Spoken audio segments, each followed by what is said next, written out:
Hi, so welcome to my train room. It's an empty room. Well, it's not really empty. The part you can see behind me is empty. The other side is very full of boxes. I'm Rainer. This is my new train room, and it's going to be soon the home for my model railroad layout that I am starting construction on, hopefully either later today or over this weekend. I just need to finish putting the flooring down in here. I miscalculated on the flooring, so I need to go buy another box from the store and finish putting it down. The space where I'm sitting previously housed a model railroad, and here's some pictures of it from a few years ago. It was 6 or 7 years ago.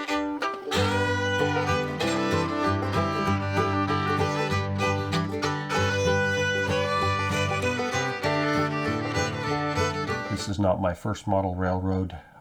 This is probably in my lifetime, the fourth or fifth one that I've done. This is where I'm going to be building the what I'm dubbing the All Curves and Hard Bends Railway, a name that I am borrowing from what my dad used to call his employer, the Algoma Central Railway.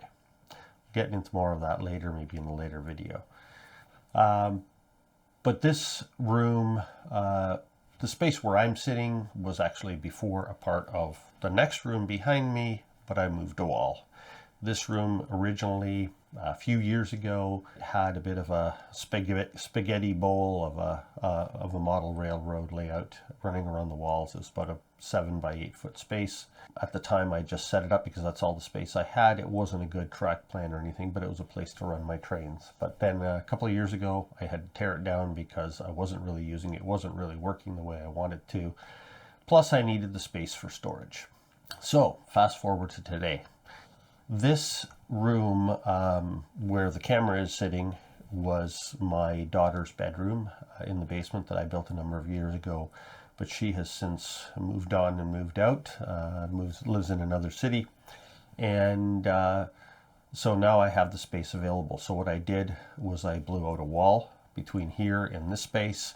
This, where I'm sitting, used to be an extension of the furnace room. That wall behind me is brand new. The furnace is a few feet on the other side of that.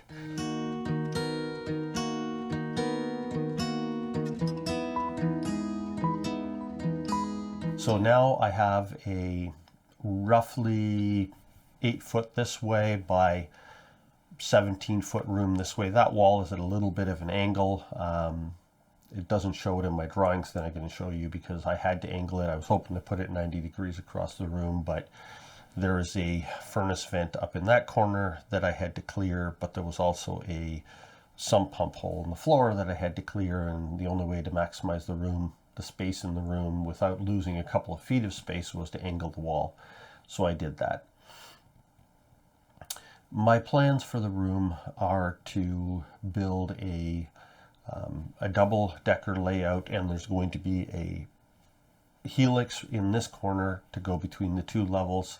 So the idea is going to be that on the lower level, and I'll show you a plan here, there will be bench work running from the corner over there around the walls all the way over to the helix here, and the trains will basically start out in I'm envisioning at this point the track plan could change, but this is just a working version that I threw together on the computer. So you can see it starts on the left-hand side with the rail yard, curves around, goes through a steel mill. I haven't figured out the tracks and everything there because I don't have all the structures yet. And then it's going to go across, and there can be maybe some other industrial area there, and then it's going to curve through a town or city scene and into the helix. There will be a second track that curves into the helix to go down, and then there will be a staging yard hidden underneath this wall, underneath the lower level of the layout. Once the trains exit the helix on the upper level, they will travel across this side of the room, and I'll put the drawing up here now, and they will go across basically a duck under up higher that goes across the doorway and my desk. The lower level will not cover that area at all, but on the upper level it will continue across there, and the track will basically split into two there.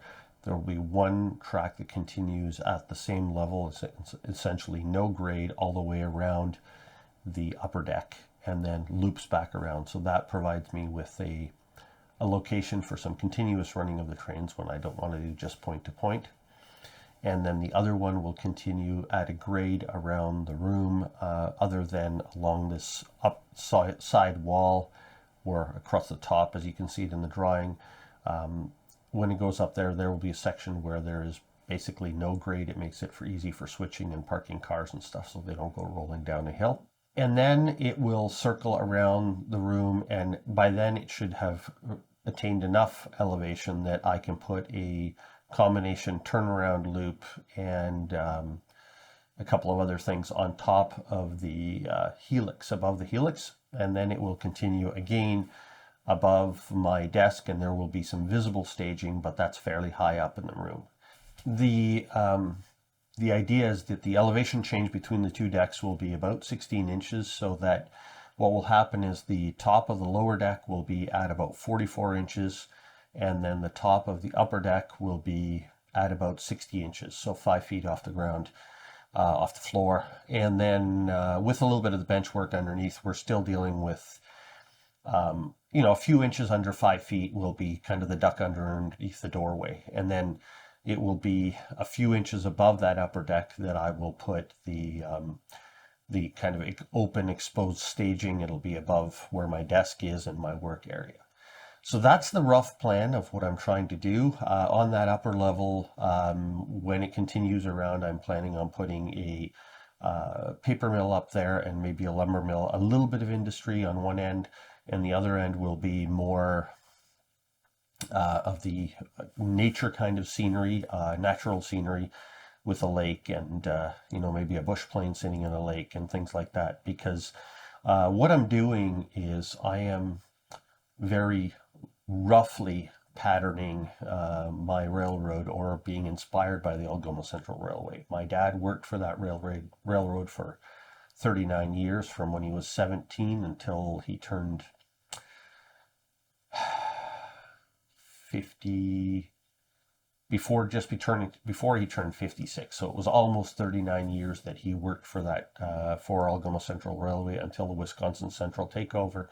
And I rode that train a lot with my dad for free because he worked for them. And I am not trying to copy the prototype. Most of my rolling stock will be Algoma Central or Algoma Central inspired. But I am not trying to do exactly prototypical operations because it's more of a inspired by Algoma Central Railway. So I am going to have, because of their rolling stock, I am going to have a steel mill. I want to have a paper mill, but I also, for me, when I traveled the train, the tour train and all of that train going up north, that was a large part of what I remember about the railroad, traveling by the lakes and the fishing camps and the hunting camps and seeing all the tourists on the train. So I'm going to incorporate some of that into my railroad as well. So hopefully I will be able to get things going on this, and I'm hoping to post videos somewhat regularly. We'll see how that goes. Back when I was, I don't know how old, but pretty young, my dad first got me into trains, and it was this little locomotive that was part of the train set he got me. It's a little Pennsylvania, it's a little Pennsylvania 040 switcher, steam little switcher, number 96.